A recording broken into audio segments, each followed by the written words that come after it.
Qui est Marceline, votre personnage? Annie Dupéret, une femme blessée par un veuvage cruel et qui a la douleur de perdre son fils unique, berger dans les monts d'Auvergne. Une mort attribuée à un loup. Ce téléfilm aborde le sujet épineux de la cohabitation des loups avec les bergers. Si la peur du loup reste pour nous un fantasme, elle demeure une réalité pour les éleveurs.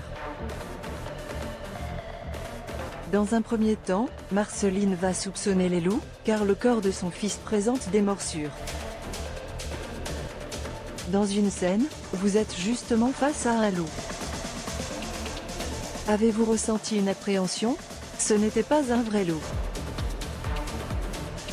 Celui-là était un trois-quarts loup. Sa mère a été croisée avec un chien. Je n'aurais pas poussé l'audace jusqu'à lui caresser le museau. À lire également, les hommes n'ont pas une position facile, cette sortie d'Annie Dupéret qui ne va pas plaire aux féministes. Vidéo, ce téléfilm est l'adaptation du roman éponyme de Franz-Olivier Gisbert, édition Gallimard. L'avez-vous lu avant le tournage? Non, si je l'avais fait, ça aurait interféré sur ma façon d'aborder cette libre adaptation. Dans le roman, l'histoire se passe en Provence, et le téléfilm, en Auvergne. Marceline aurait-elle un point commun avec vous? Nous partageons la passion du jardinage. Je possède un potager chez moi, dans la Creuse. J'ai dit au propriétaire de la maison dans laquelle nous tournions que, pendant les répétitions, je m'étais occupé du potager. J'avais tutoré les tomates et enlevé les gourmands. Rire, après Petit Ange, le 4 octobre, sur France 2, où vous campiez une femme inquiétante, on vous retrouve dans un drame. Avez-vous renoncé à la comédie? J'ai la chance de me voir proposer des rôles aussi différents de celui que je tenais dans Une famille formidable. Je craignais que l'on ne m'offre plus que des rôles de grande gentille. Et puis, en 2017, j'ai joué la mère d'un assassin, dans la série Le Tueur du Lac, sur TF1. Je me suis fait peur en regardant certaines scènes.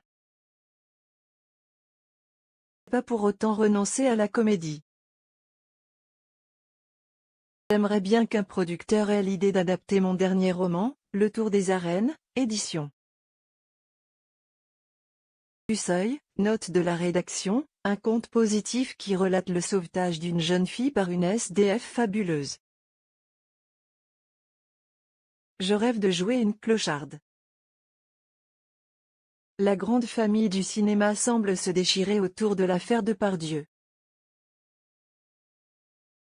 Regard portez-vous sur le sujet? Lointain. Il y a 13 ans, j'ai été la première, excédée par ses excès, à lui demander publiquement de fermer sa gueule.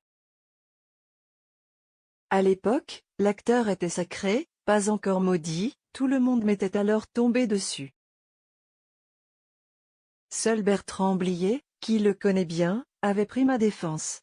Voilà qu'aujourd'hui, Gérard est hors circuit, il a pété un plomb, ce n'est pas une raison pour bannir ses films. À lire également, évidemment, je suis complotiste, c'est un compliment maintenant. Annie Dupéret se lâche sur le Covid-19. Quelle sera votre actualité dans les prochains mois? J'ai une participation dans la comédie de Pascal Thomas, Le Voyage en pyjama, en salle le 17 janvier. Je joue une vieille dame un peu barrée, qui répète son enterrement tous les premiers jeudis du mois. Je prépare également la tournée de la pièce Mes chers enfants, de Jean Marbeuf. J'espère que 2024 m'apportera de belles surprises. Mort d'un berger, mardi 23 janvier à 21h10 sur France 2.